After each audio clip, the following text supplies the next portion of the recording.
رحیم۔ آج کے درس میں ہم حضرت ابو بکر صدیق رضی اللہ تعالی عنہ کی سیرت سے دو واقعات آپ کے سامنے پیش کریں گے۔ ان کی سیرت کے حوالے سے سب سے پہلی بات یہ ہے، حضرت علی رضی اللہ تعالیٰ عنہ سے کسی نے ایک دن سوال کیا کہ لوگوں میں سب سے بہادر کون؟ حضرت علی رضی اللہ تعالیٰ عنہ جو کہ خود بہت بہادر تھے، جنگجو تھے، بہت ساری جنگوں میں فتوحات انہوں نے حاصل کی اور جو تمام صحابہ کرام کو بخوبی جانتے تھے۔ ایک جو بہادر آدمی ہوتا ہے وہ بہادروں کو جانتا ہوتا ہے۔ حضرت علی رضی اللہ تعالی عنہ نے جواب دیا، ہم سب میں سب سے زیادہ بہادر حضرت ابو بکر صدیق رضی اللہ تعالی۔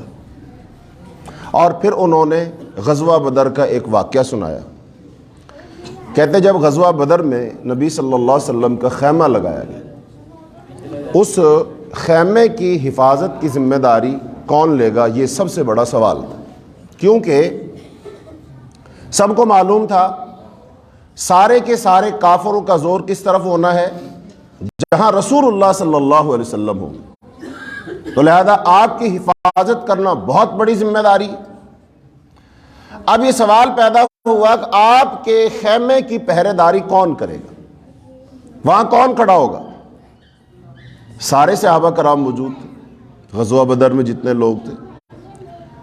کہتے ہیں ہم میں سے کسی کی ہمت نہیں ہو رہی تھی کہ ہم وہاں پہرا دیں، چونکہ مسئلہ دو لحاظ سے بڑا حساس ہے، ایک تو ذمہ داری بہت بڑی ہے اور دوسری بات یہ ہے کہ حملہ بہت شدید وہاں ہونا ہے۔ اب ان دونوں باتوں کو سامنے رکھتے ہوئے ہم میں سے کوئی یہ ذمہ داری لینے کے لیے تیار نہیں ہو رہا تھا۔ ایک ہوتا ہے حکم دینا کہ تم نے یہ کام کرنا ہے، وہ ایک الگ بات ہے، ایک اختیار دینا کون ذمہ داری لے گا یہ ایک اور بات ہے۔ حکم نہیں تھا، اختیار تھا اور ذمہ داری بہت بڑی تھی۔ تو جب ہم سب پس و پیش کا شکار تھے، کون یہ کام کرے، کیسے کرے، اس وقت حضرت ابو بکر صدیق رضی اللہ تعالیٰ عنہ نے کہا کہ رسول اللہ صلی اللہ علیہ وسلم کی حفاظت میں کروں۔ تو یہ ایک ایسا واقعہ تھا جس نے یہ بات طے کر دی کہ حضرت ابو بکر صدیق رضی اللہ تعالیٰ عنہ بہادروں کے بہادر تھے، بڑے بہادر تھے، سب سے جری تھے، سب سے دلیر تھے، رسول اللہ صلی اللہ علیہ وسلم کے سب سے بڑے محافظ تھے، سارے کفر کے سامنے سیسا پلائی دیوار بن جانے والے تھے۔ تو یہ حضرت ابو بکر صدیق رضی اللہ تعالیٰ عنہ کی بہادری کی شہادت کس نے دی؟ حضرت علی رضی اللہ تعالیٰ عنہ نے دی۔ اب ان کی جو بہادری ہے، مزید اس کے دو واقعات بیان کرنے سے پہلے ایک بنیادی سی بات سمجھ لیجیے۔ وہ بنیادی بات یہ ہے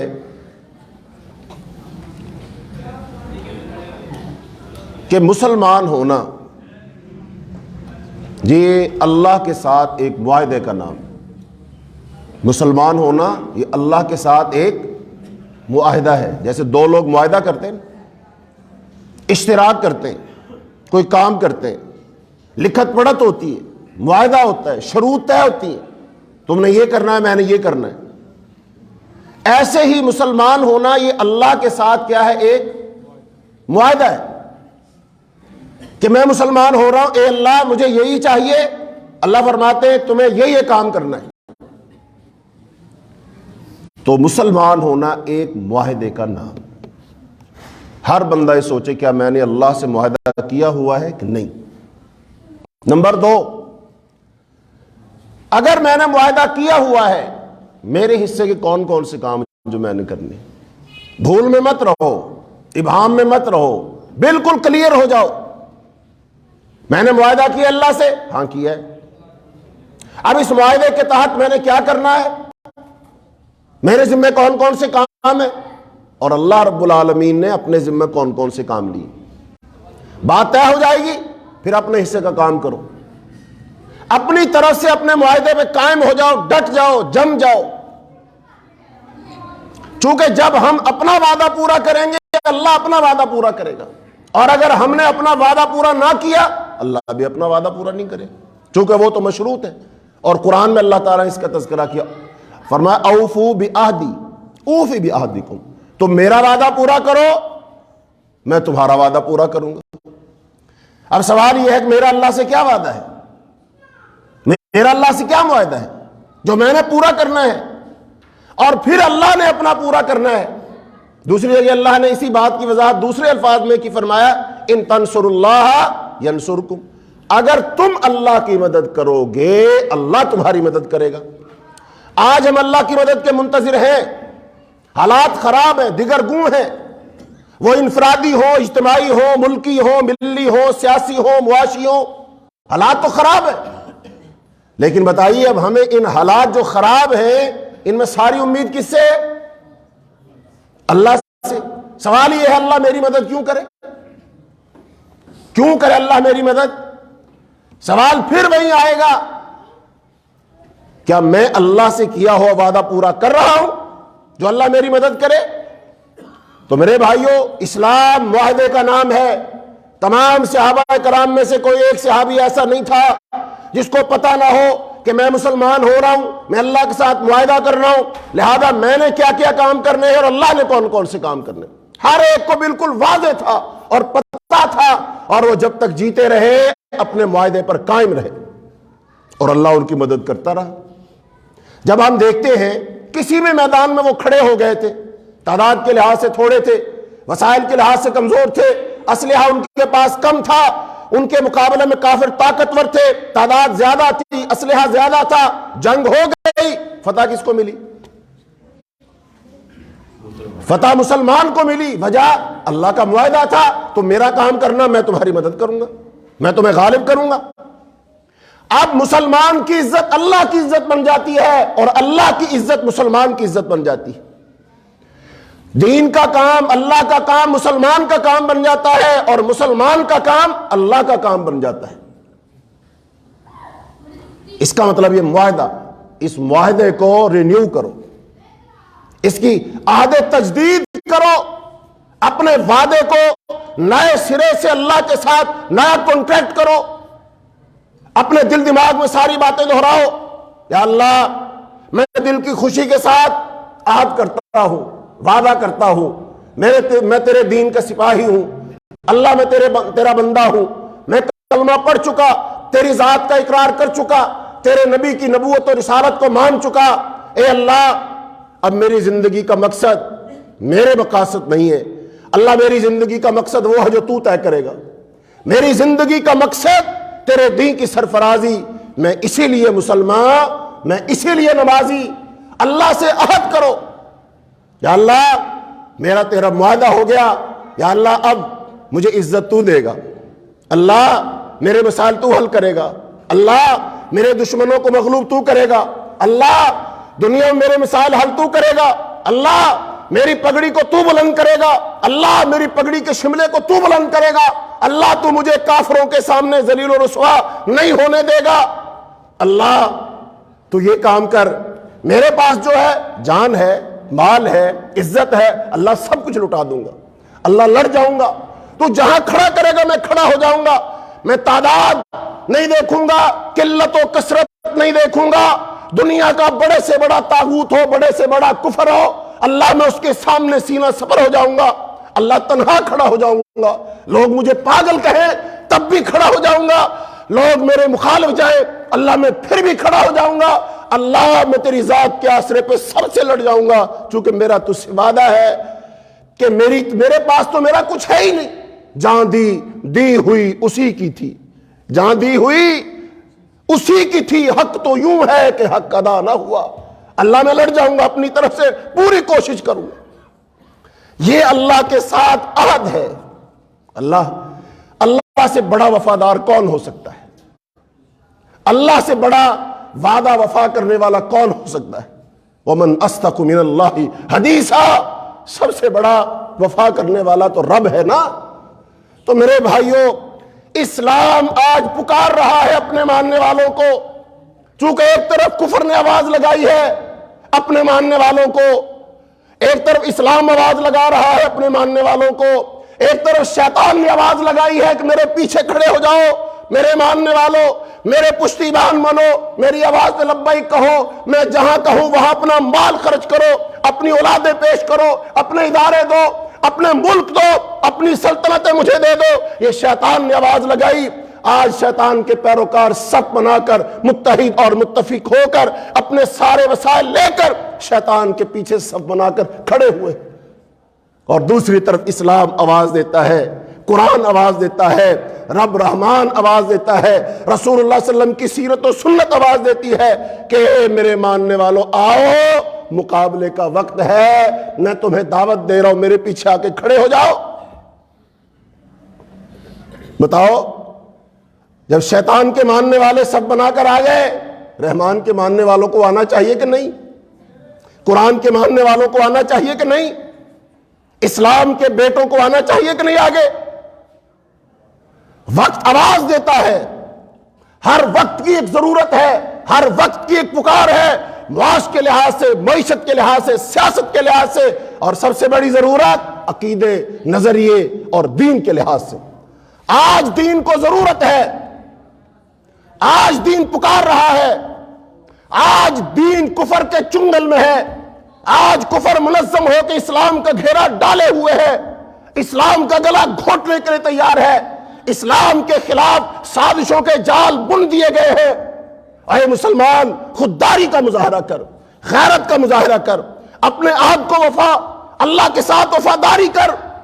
تو اپنے ان معاش معیشت کے مسئلوں میں جو الجھا ہے، یہ شیطان نے اور اس کے پیروکاروں نے تجھے الجھایا ہے، تجھے الجھایا گیا ہے، تجھے پھنسایا گیا ہے، اور ان سے اگر تو چاہتا ہے نا اپنی پالیسیوں کے ذریعے نکلے گا، دانشوروں کی دانشوری سے نکلے گا، وزیروں کی وزارتوں سے نکلے گا، ساری دنیا میں بھیک مانگتا رہے، ملکوں جاتا رہے، لوگوں کے آسروں سے نکلے گا، اب سن لے تب سن لے، تو کبھی نہیں نکل سکتا۔ نکلنے کا ایک راستہ ہے کہ اپنے اللہ کے سامنے جھک جا، اللہ ان سب کی گردنیں مروڑے گا۔ تو اللہ سے بنا، اللہ سے اپنے عہد کی تجدید کر، وفا کر، اللہ تیرے مسائل حل کرے گا۔ کیا قرآن ہم نہیں پڑھتے؟ قرآن پاک میں ابراہیم علیہ السلام کا واقعہ نہیں ہے؟ بتاؤ، آگ سے کس نے بچایا؟ موسیٰ علیہ السلام کا واقعہ نہیں؟ آگے دریا، پیچھے فرعون، بتاؤ دریا سے رستے کس نے بنائے؟ یہ سارے واقعات کس کے لیے ہیں؟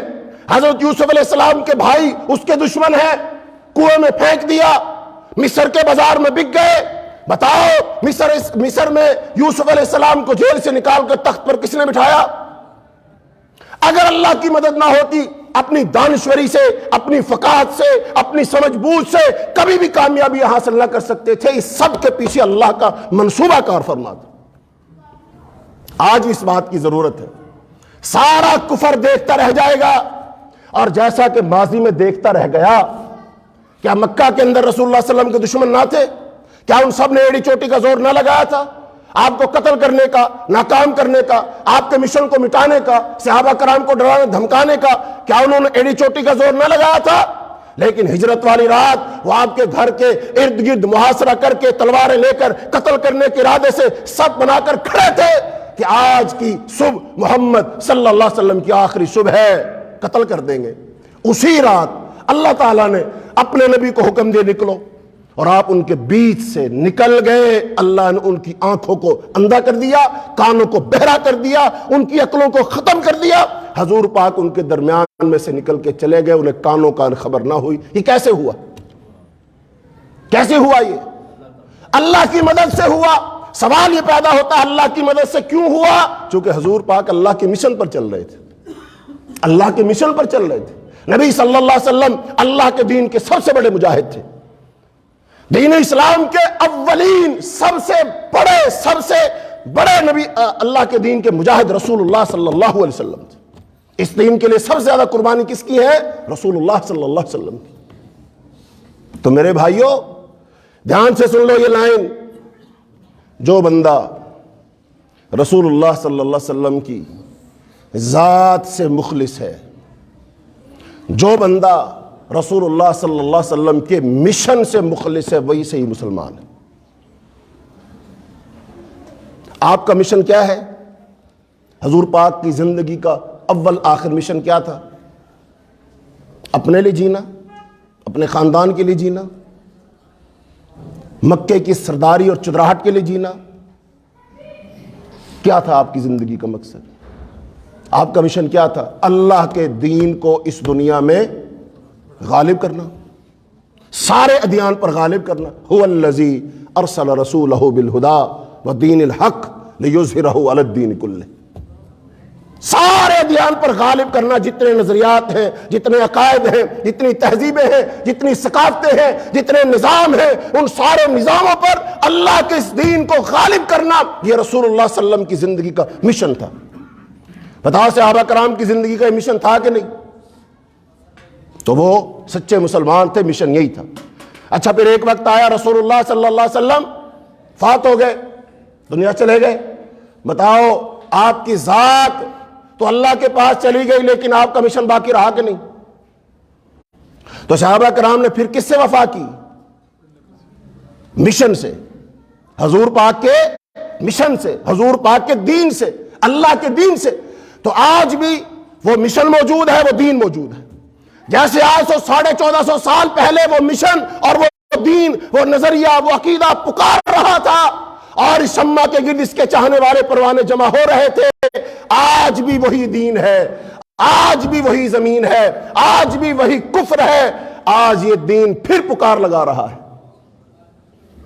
پکار وہی ہے، مشن وہی ہے، وہ نہیں بدلا۔ ہاں، ہماری سوچ بدل گئی، فکر بدل گئی، ہماری ترجیحات بدل گئی، میری زندگی کے مقاصد بدل گئے، میں نے اپنے آپ کو اس مشن سے الگ کر کے اپنا مشن اور بنا لیا، لہذا میرا مشن اور ہے، اسلام کا مشن اور ہے۔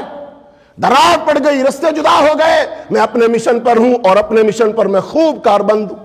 اس کے لیے صبح ہو، شام، دن، رات، اولاد، میں، مال، ہر وقت اسی فکر میں ہوں کہ میں اپنے مشن میں کامیاب ہو جاؤں۔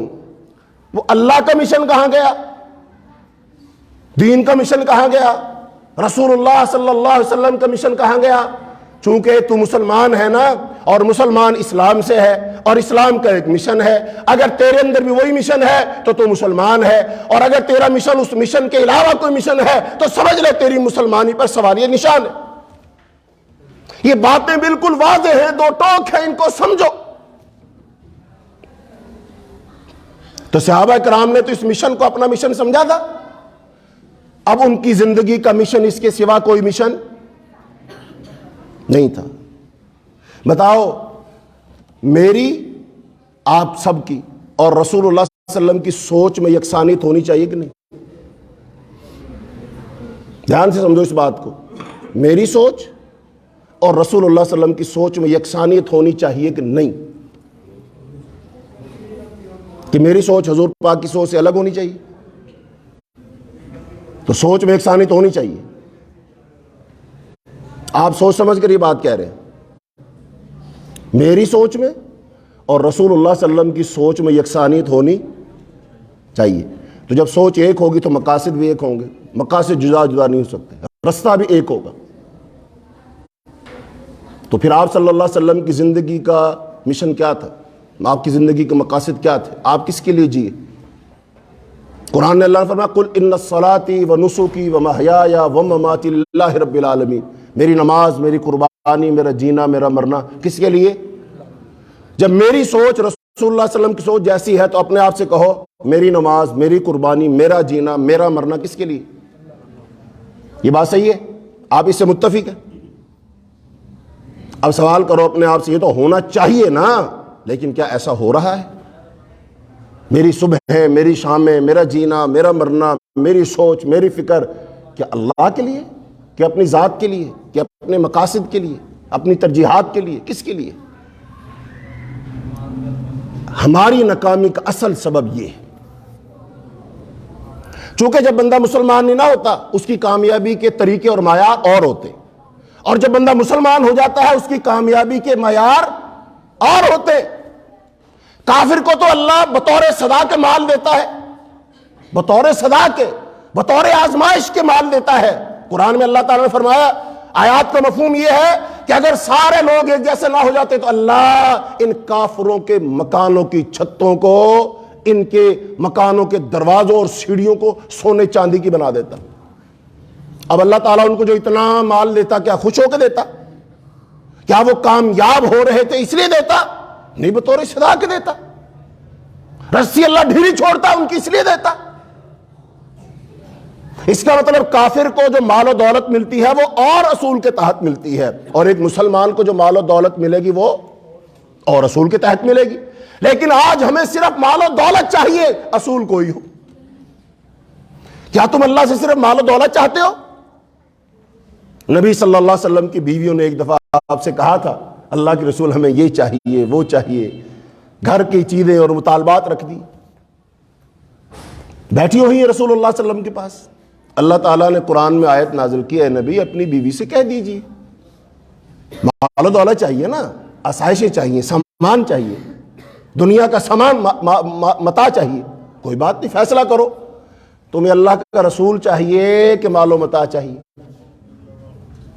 صاف کہا، اگر مال و متاع چاہیے پھر رسول کو چھوڑ دو، اور اگر مال و متاع نہیں چاہیے رسول چاہیے پھر خوشی سے رہ سکتی ہو۔ قرآن میں اللہ نے آیت نازل کر دی، اور نبی صلی اللہ علیہ وسلم نے اپنی ساری بیویوں کو اکٹھا کر کے یہ آیت سنا کے کہا جاؤ اپنے گھر والوں سے مشورہ کر لو کیا چاہیے۔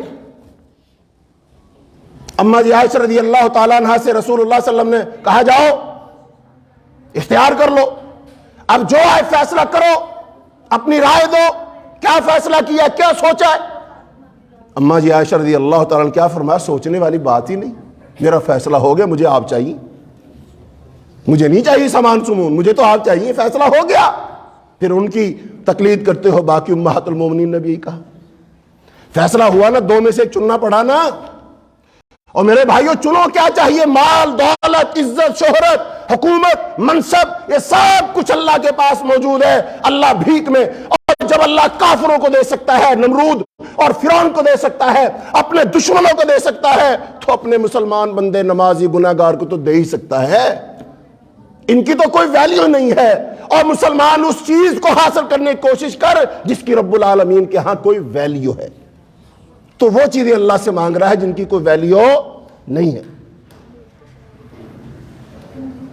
تو میرے بھائیو آؤ گفتگو کو سمیٹیں اور حضرت ابوبکر صدیق رضی اللہ تعالیٰ کی زندگی کے دو واقعات کو سنیں جن سے ہمیں نصیحت ملے گی کہ حضرت ابوبکر صدیق رضی اللہ تعالیٰ بھی اسی دنیا میں رہتے تھے، وہ بھی انسان تھے، ان کے گرد بھی خاندان تھا، کنبہ قبیلہ تھا، برادری تھی، دنیا تھی، اور دنیا میں شہرت اور عزت اور منصب یہ سب کچھ تھا۔ جس چیز کی آج ہمیں ضرورت ہے انہیں بھی ضرورت تھی، جو ہمارے مسائل ہیں وہی مسائل ان کے بھی تھے، لیکن ان مسائل کے بیچ میں رہتے ہوئے حضرت ابوبکر صدیق رضی اللہ تعالیٰ نے اسلام قبول کیا، اور اسلام قبول کر لینے کے بعد اب ان کی ترجیحات کیا ہے، ان کی فکر کیا ہے، ان کا مقصد حیات کیا ہے، اولیت اور فوقیت کس کو دی انہوں نے، آؤ اس بات کو ہم سنیں۔ حضرت ابوبکر صدیق رضی اللہ تعالیٰ عنہ ایک موقع پر کفار نے آپ کی بہت پٹائی کی، بہت مارا پیٹا، جوتے مارے چہرے پر، چہرہ لہو لہان ہو گیا۔ اب اس کا سبب کیا تھا؟ بندہ اپنے گھر میں پٹ جائے، مکہ ان کا شہر تھا، بستی تھی، ان کا قبیلہ کنبہ موجود ہے، خاندان موجود ہے، اب ان کو وہاں پیٹ دیا گیا، اور پیٹا بھی ایسا کہ دیکھنے والے مایوس ہو گئے کہ بندہ بچے گا نہیں، بس یہ مر جائے گا۔ کیوں پیٹا؟ کیا وجہ تھی؟ محرکات کیا تھے؟ سنی ام المومنین عائشہ رضی اللہ تعالیٰ عنہ بیان کرتی ہیں جب نبی کریم صلی اللہ علیہ وسلم کے ساتھ کچھ صحابہ اکٹھے ہو گئے جن کی تعداد 38 تھی، تعداد ذہن میں رکھنا کتنی ہے؟ صرف 38 ہے، اتنے صحابہ نبی صلی اللہ علیہ وسلم کے ساتھ جمع ہو گئے۔ تو حضرت ابوبکر صدیق رضی اللہ تعالیٰ عنہ نے رسول اللہ صلی اللہ علیہ وسلم سے اصرار کیا کہ اب دعوت کو ظاہر کیا جائے۔ اب تک تو ہم دعوت کیسے دے رہے تھے؟ چھپ چھپا کر، خفیہ خفیہ، کبھی میرے گھر میں، کبھی اس کے گھر میں، کبھی دار ارقم میں چلے جاتے تھے، وہاں باتیں ہوتی تھی۔ اب ہمیں کیا کرنا چاہیے؟ ذرا کھلا کے سامنے آنا، اور جب کفر کھلا ہوا ہے تو بتاؤ ایمان کو بھی کھلنا چاہیے کہ نہیں؟ جب وہ اپنی بات علی الاعلان کہتے ہیں تو ہمیں بھی اپنی بات علی الاعلان، یہ جرأت ہے کہ نہیں؟ حالانکہ پتا تھا ہماری تعداد کتنی ہے، صرف 38، ہمارے پاس کوئی منصب نہیں، کوئی چدراہٹ، کوئی وزارت نہیں ہے۔ ہمارے ساتھ افراد بھی جو 38 ہیں، ان میں سے فقراء، غربا، ان میں غلام، بچے ہیں۔ ہمارے پاس طاقت و قوت بھی افرادی قوت نہیں ہے، لیکن ایمانی قوت، تو یہ ایمانی قوت کا کمال ہے، جسمانی قوت کا کمال، مادی قوت کا کمال یہ نہیں ہے۔ کہا جی اب ہمیں ظاہر کیا اپنا اعلان کرنا چاہیے۔ آپ صلی اللہ علیہ وسلم نے فرمایا ابھی ہم تھوڑے ہیں، لیکن حضرت ابوبکر برابر اصرار کرتے رہے۔ آپ کے اصرار پر رسول اللہ صلی اللہ علیہ وسلم ایک روز صحابہ کرام کے ساتھ مسجد حرام میں تشریف فرما تھے۔ صحابہ کرام رضی اللہ عنہ اجمعین بھی مسجد حرام کے، اب بھی آپ دیکھیں خانہ کعبہ جہاں بنا ہوا ہے اس کے گرد برآمدے بنے ہوتے ہیں نا، تو یہاں سارے سردار بیٹھے ہوتے تھے مشرکین مکہ۔ کسی نے وہاں اپنا حلقہ لگا رکھا ہے، کسی نے وہاں، کسی نے وہاں، کسی نے وہاں۔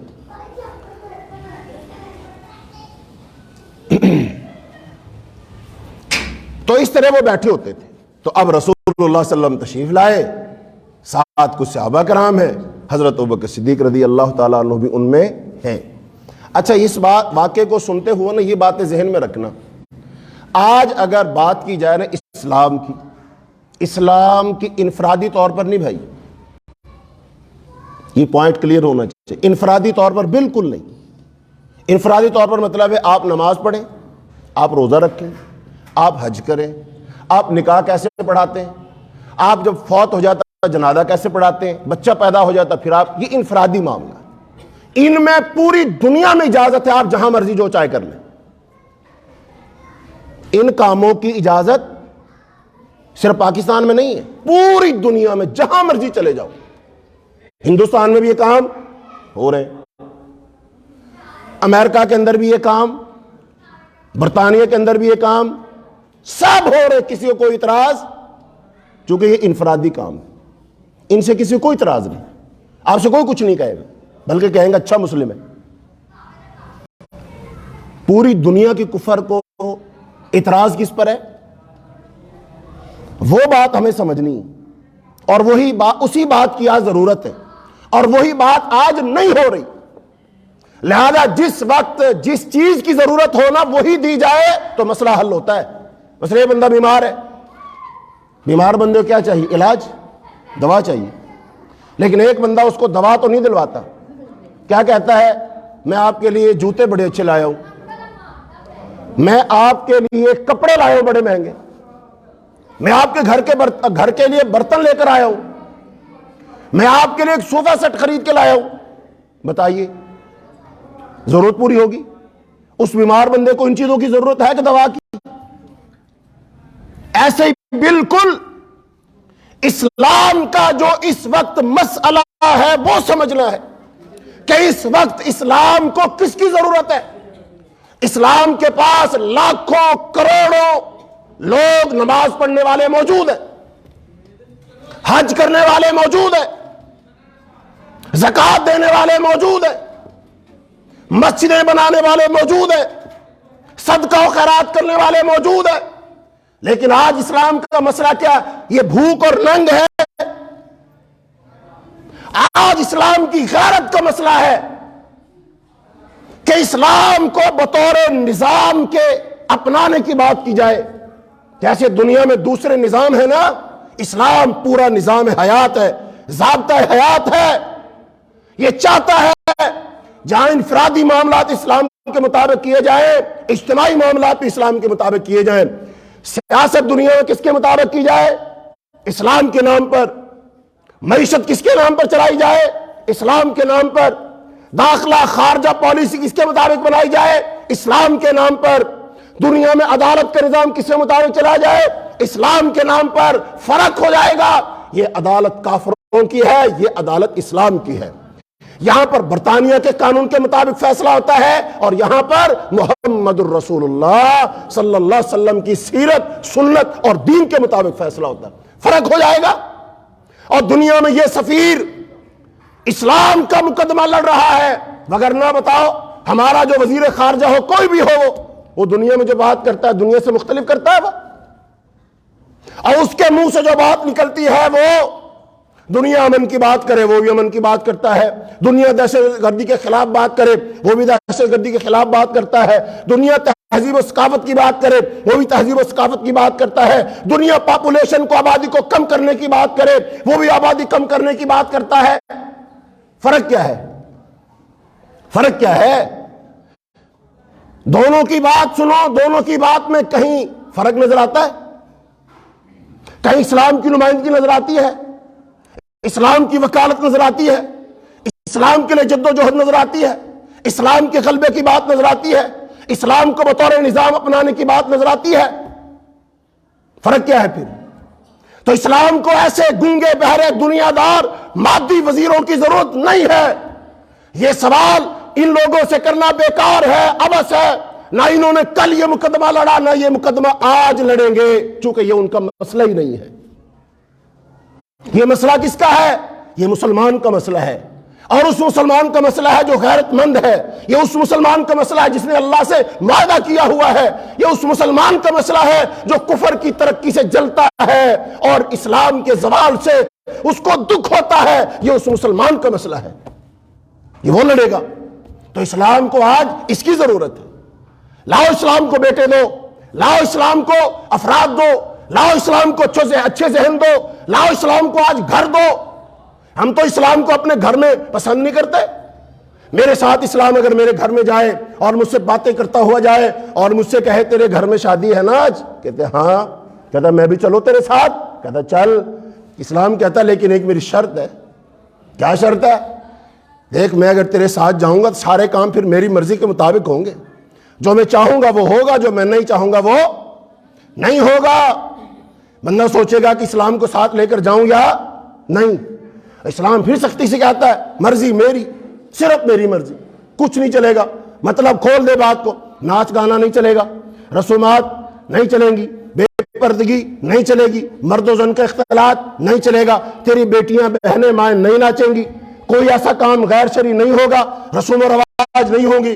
بندہ کیا کہے گا؟ بھائی اسلام تو ذرا یہاں ٹھہر، میں مشورہ کر رہا ہوں۔ اور مشورہ کر کے کیا کہے گا؟ بھائی معذرت، تو میرے ساتھ نہیں چل سکتے، میرے بیوی بچے نہیں مان رہے، میرے بھائی نہیں مان رہے، میرے بھتیجے بھانجے نہیں مان رہے، میرے رشتے دار نہیں مان رہے، وہ تو کہہ رہے شادی تو ایسے ہی کریں گے ہم، ایسے شادی نہ کی تو کیا شادی ہوئی، یہ تو شادی نہ ہوئی پھر یہ تو سوگ کا گھر ہو گیا۔